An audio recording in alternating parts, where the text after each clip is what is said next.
shares this, and it's just to encourage you. And we mentioned Lazarus coming out of the grave. Jesus called him out.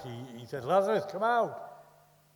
And I don't know how he got out, because he was still, the Bible says, still bound up. He might have hovered,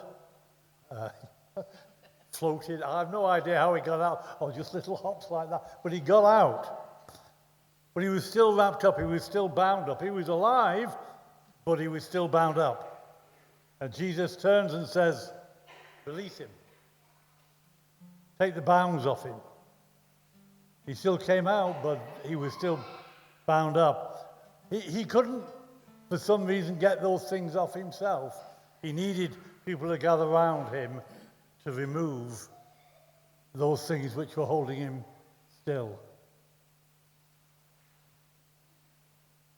Perhaps that's you.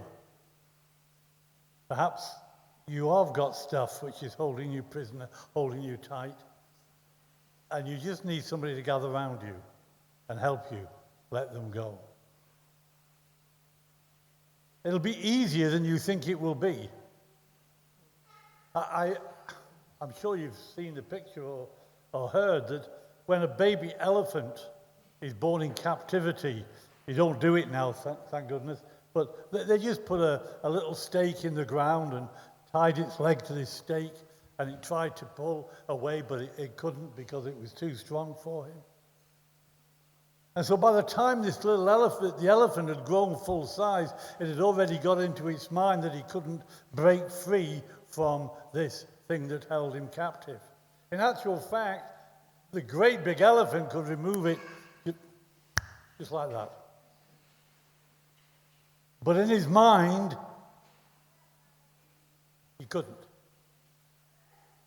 And the thing that can hold you captive sometimes are things that can be broken just like that. Just like that. In a moment of time, it can go. It's all about how you perceive it in your thinking. As a man thinks in his heart, so he is. So we're going to sing again. We're going to continue to worship. But I'm going to invite you as we sing and as you worship, if there's something that you've been struggling with, you don't need to go into detail about it, but if it's something you've been struggling with, why don't you just come out here and stand here, and we'll get some people to gather around you and to pray for you and to see you freed from that thing that you've been trying to set free from for so long.